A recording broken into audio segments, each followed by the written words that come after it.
everybody, we're back to do our next review on Quiz Show, which was a 1994 Oscar and Golden Globe nominated movie directed by Robert Redford and based on a book called Remembering America by Richard N. Goodwin. It is about how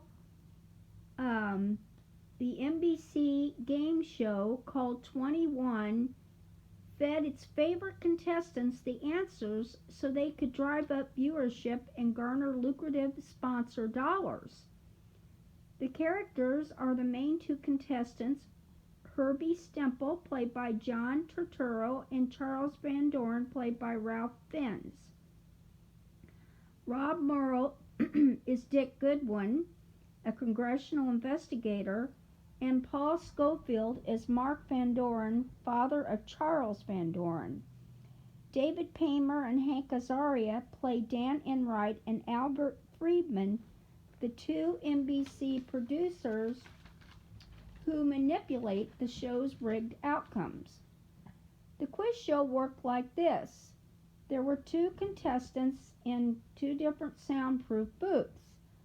They could not hear each other's answers or the live audience, only the announcer and question asker, played by Neil Ross. Another person fed the answers to the contestant they liked the most. Each answer was worth so many points, and the contestants won a lot of money. When they told Herbie Stemple to miss a question, he wasn't happy about it. Then he saw his opponent, Charlie Van Doorn, a professor at Columbia University, and a man whose father was a Pulitzer Prize poet. Then he knew why he was being forced out for Van Doorn. When Stemple missed the question, he bowed out gracefully. But at home he began to stew over it, and he started complaining.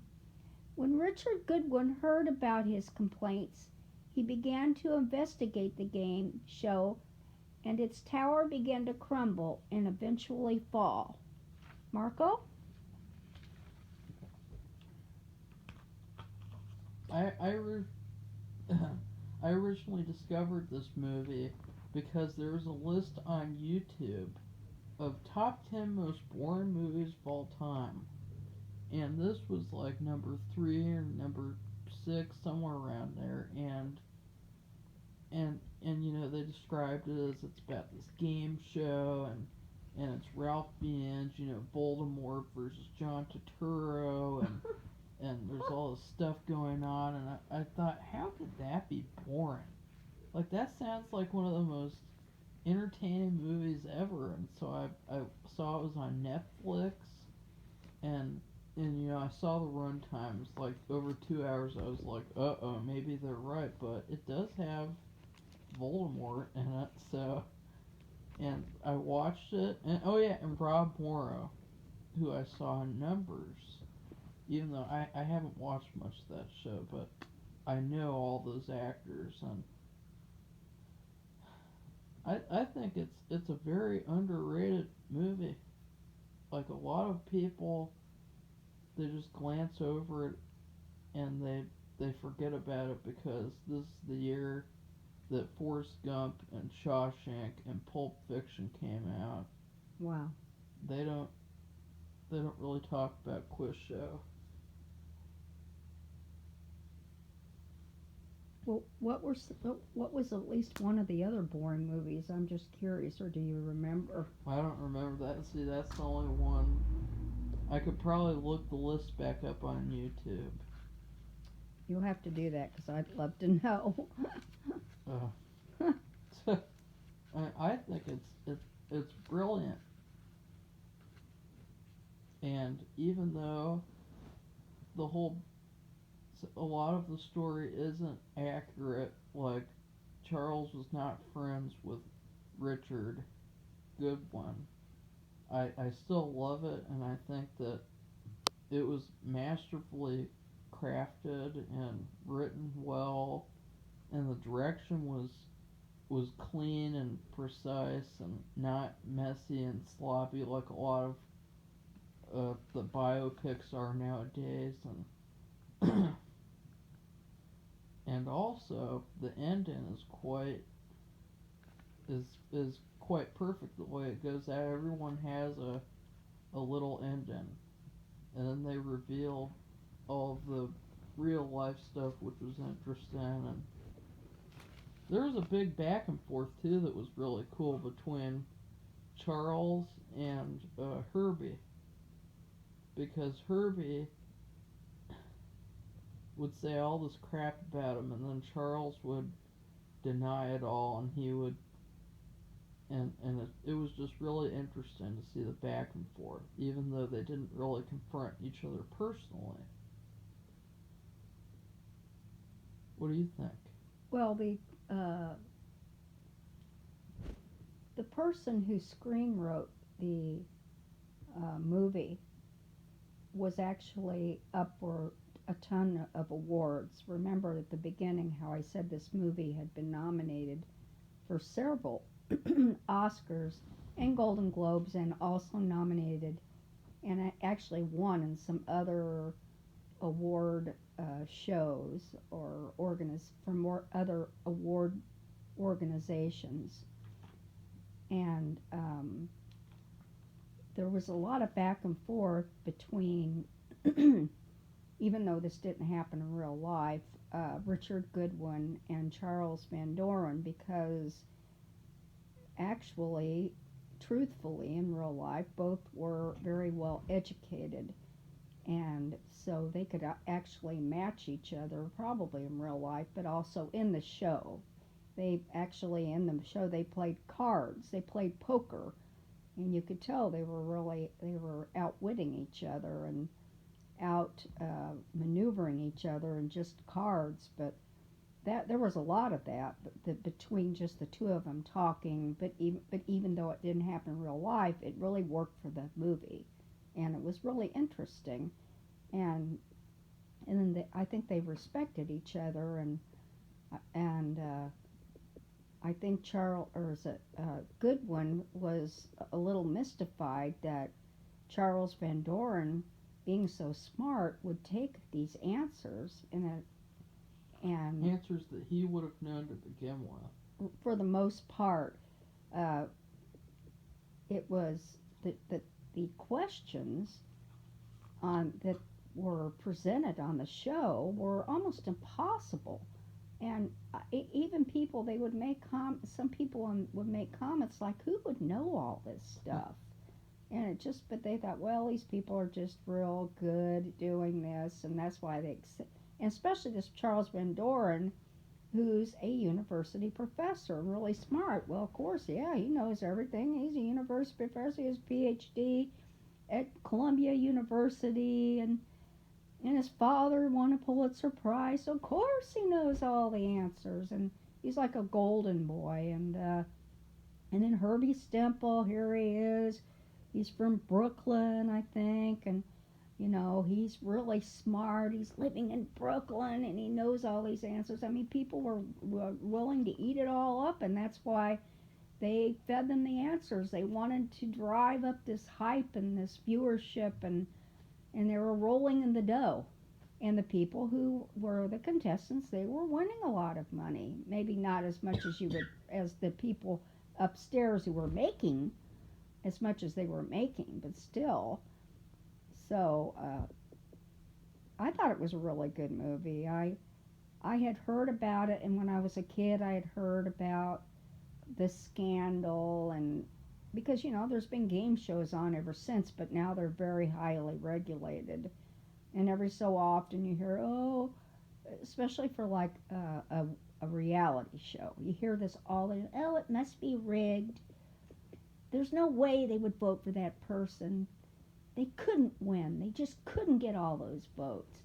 You hear this all the time, how things are manipulated, but it's nothing like, if it is, which we just hear that accusation all the time. But Quiz show part 2. There be no way. Yeah, but this was just too much. I mean, these questions were so trivial and so Trivial Pursuit. And even back then, to even find these answers, I mean, now you can look up on the internet and you can go to the library, and I mean, there's just so much information out there, but then you would really have to Just look like for these. those answers. Do you know this random quote from this famous poet? Like this specific quote from a specific poem. I'm not even gonna name the poem. Do you know the names of these fighter jets? 1, 2, 3, 4, 5, 6 of them. And I loved how Richard would say all this stuff to Charles when they're like outwitting each other, and even though he's saying all this stuff, Charles is still like, like we're friends. Like I didn't really cheat. We're just pulling each other's legs, because they're gentlemen. And so I felt like maybe that was it wasn't so much as Richard asking him, it was Robert Redford wanting to ask Charles all these questions and outwit him, because it felt Rob's performance felt like he was the Robert Redford of the movie. Really smart and how would you say it? Gentlemanlike and suave and constantly outwitting him, and then his father was really good too. Charles's father was good. There was lots of pretty much Herbie was the funniest thing in the movie. Probably. Yeah, I think so. I don't think there was anybody any funnier, except well, never mind. Anyway, um, I just think it's funny because interesting how this movie, we're watching it right now. We watched it, and it's kind of some certain things parallel today, or they're antithetical today. For example, everybody was just fawning over the professor. He was very good looking and he was wealthy, but they were fawning over the fact that he was so smart, and he was very smart. But nowadays, it's almost like just the opposite. The people who are very smart are kind of disrespected, and like we talked about in this other, like the Spider Homecoming movie, how, but we think they did this because children were watching, but how they like dumbed down the dialogue of Spider-Man. And the other thing is that this was an NBC quiz show, and right now there's been a huge scandal at NBC again. But what I noticed is, and it seems like it's happening now, that the top network execs, and for this 21 show, there were the wealthy sponsors. This is what I wrote. When trouble arises in TV land, legitimate network execs and high-profile wealthy sponsors always seem to skate by without taking a hit, while the most low-level people get the axe for a while but come back later. Yeah. However, for the contestants who took the money for this show, life was very hard for a while. So it's very interesting how some of the things that we've been watching, like it's like a parallel universe or something from the past to the present for a certain network. Well, So it's funny how nothing really changes, and the top people just keep getting away with things, and then the bottom people get blamed for all of it. Like in Spider-Man Homecoming, Vulture, he was just trying to make money after he got fired for a job the only job that he was good at, and really it should have been Tony that got in trouble for hiring crews to clean up the messes that he created, and he just gets to get away with it. It's like, oh, it's okay. And that's I hate to bring up that, but that's another thing I hated about that movie, is it just seemed like they're making Tony look so cool. Like, oh, it's so cool that he took all these people's jobs away, and he's got his own cleanup crew. He's so cool. Oh look, he's flirting with Aunt May. He's so cool, even though he's like one of the worst people in the Marvel universe in terms of what he does. He's so cool. And in this movie, they're kind of mysterious figures at the top who they're just that they hide, and This quiz show movie. they don't have to really tell the truth. They just answer questions and just skate Well, away. And they answer. They have to get before the Congress, and because the investigator has investigated and brought all this evidence and names of the people involved to Congress, and they bring them all in, and they answer ambiguously, and you almost think it sounds like they've got their hands caught in the cookie jar, and they go, "Oh no, that wasn't me who had my hand in the cookie jar. That was the cat." I mean, it was really unbelievable. But they, even though the contestants cheated, they still got the worst of it. They bore the brunt of all, and it was not their idea to cheat. And I'm not saying that they should have cheated or they shouldn't, especially, well, none of them should have done that, but they encouraged it. The network encouraged it, or those producers, the show's producers, because they were under pressure to bring in good TV ratings, and then of course, the more people who watched it, the more they would buy. Maybe they would buy the product that was advertised with the show, and so that would drive up the dollars, and it was all about the money. And of course, they were probably making millions, while of course, the contestants were making thousands. well, So the whole question is just keeps getting brought up. Like, oh, there's all this money. Wouldn't you say yes to it? If you could just easily get all this money. And I love how Charles is asking Richard that, and he's like, no, I wouldn't do that. And he's like, no, because I'm honest. And then Charles is like, so I would take it. yeah, you did. You did. So And so that's an important question that people need to ask themselves is would they just take money in exchange for honesty because money is just so worth it to them, and they have no other really values besides money, and they have to get this money. And what else was I gonna say? Oh yeah, I loved it when Martin Scorsese, he plays the Geritol guy. He's testifying before Congress, and he literally has his lawyer right next to him whispering the answers to the questions in his ears. Whispering answers to questions that he could be put in jail for committing perjury. This guy whispering in his ear, and he doesn't get in trouble for that at all. It's no, ridiculous. And they don't get in trouble at all. Not one bit. I wish that that Robert Redford would make a political movie that would maybe something about the JFK conspiracy or something like that, where there's a lot of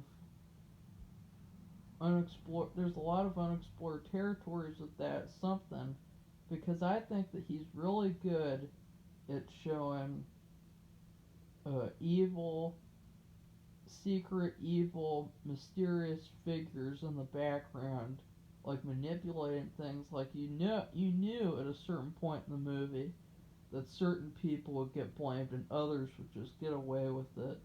And he's very good at doing that, and I'd love to see that in a political movie, like a real life type of political movie. I don't know. Well, it'd be interesting to know why he wanted to do this movie, and it'd also be. I think he probably doesn't. I don't know the last time he made a movie. He does other things, and It could, he could be, maybe he considers himself like retired in that No. part of his life. No? No. Well, anyway. He actually said last year Oh, he's going to act in 2 more movies, wow. and then he's going to direct. Oh, Because okay. he says he likes directing more. Okay. And I looked up, he did make a movie called The Conspirator about the first woman ever to be Hung. hung in history, and she was a conspirator in the Lincoln assassination. Hmm.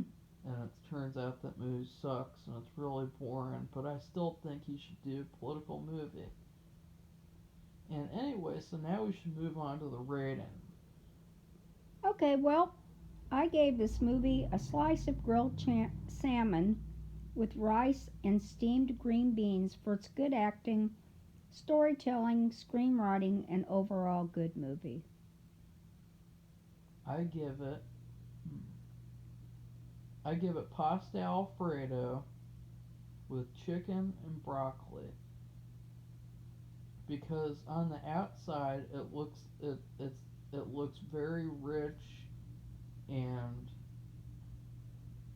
a lot, but then you eat it and it's very light, it's very satisfying, and the chicken and broccoli represents the actors and their performances and the directing, and then also chocolate chip cookies and milk, which for the ending and for everything else in the movie just feels very complete, very satisfying. So now, you have any spoilers to talk Well, about? I guess I didn't mention at the very beginning when I was talking about how it all worked. I didn't really talk about the cheating and the acting part. What happened was the contestant. Now I don't remember exactly who they met with. Did they meet with the announcer, and they gave him and he gave him the answers, or was it one of the two producers? It was both the producers. Okay, well, the contestant who they wanted to win would be given the answers, well, not the answers exactly, the questions ahead of time, and presumably the answers too, of course, and they would go over it. They would Like go over rehearsal. all like, yeah, they called it a rehearsal, and then um, they would talk about, now when you're given this question, it's going to seem really hard, so you need to bite your lip, or And pat your head. with a, Don't wipe it. You have to pat it. yeah, and when you And get the answer, breathe into the microphone. yeah, real heavily when you seems like you're stressed out. And then when you win or get the answer right, you're supposed to really, smile and just go all out in your happiness. And And then what they would do, they would turn the fans off. So you're in this small, confined space, and it's really, really hot. it would cause you to sweat. So therefore, you may not have been nervous, and you can't fake sweat. You can't act sweat. So if they actually make it hot in the booth, you are going to sweat. Therefore, the people on the outside, they don't know this. So they think, oh wow, they're really nervous. They've got to mop their brow because they're so scared or nervous. And what they don't know is they turn the heat up, or they turn the air conditioning off, I guess. So, Because it's a real competition. It's really intense. What was your favorite scene of the whole movie?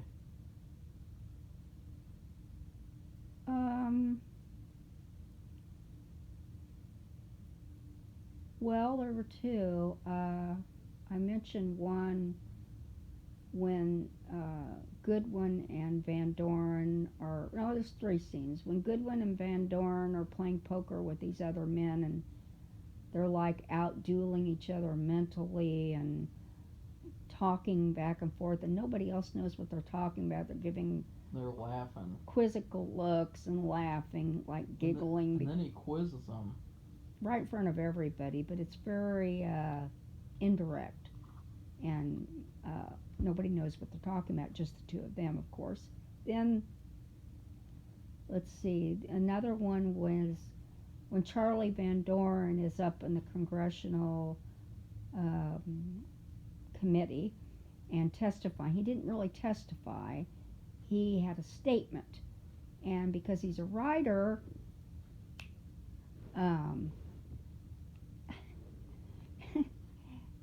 he gives it's a very beautifully written statement.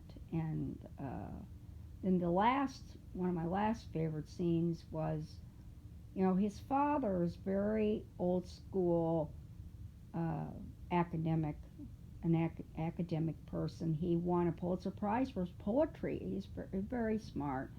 And he doesn't watch TV. His son actually bought him a TV so he could watch him on the show.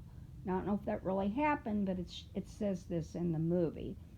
And so his son is about to give it all up, and he tells his father in the classroom what he did, and the look on his father's face, and like, you cheated on a quiz show? When you're so smart. He just fell on the floor. He was just so flabbergasted. And that guy, the guy who played the father, which I gave his name in the beginning, I think it's Richard Holloran, something like that. He actually was nominated for Best Supporting Actor. Yes. Because in this scene, he schools his son in his own classroom. Nobody else is in there besides them. It was probably even worse in real life. Yeah, and well, after he testifies, his parents actually came with him and they supported him. And all these press people, they were on them like ants on honey. And they were following him out the door, and they start asking his parents questions, and they're a lot older, and the father looks like he's about ready to pass out or have a heart attack, and his mother is about ready to faint, and so he has them go out, and he follows behind them, but and doesn't let them answer or try to answer any more questions. So,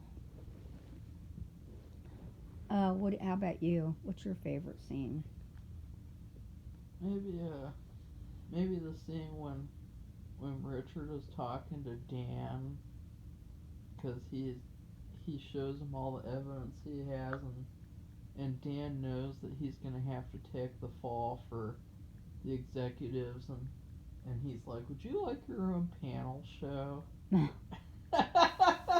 Like, it's so disgusting how like it's just, all this could just go away, because I'll bribe you, Nothing's worth anything besides money and attention on television, and I think it's a really important movie to watch, especially if you're in the television business, or if you're in the filmmaking business, because it really shows how television turned into this, how would you say what it Money is? making enterprise? This big corporation, this big, I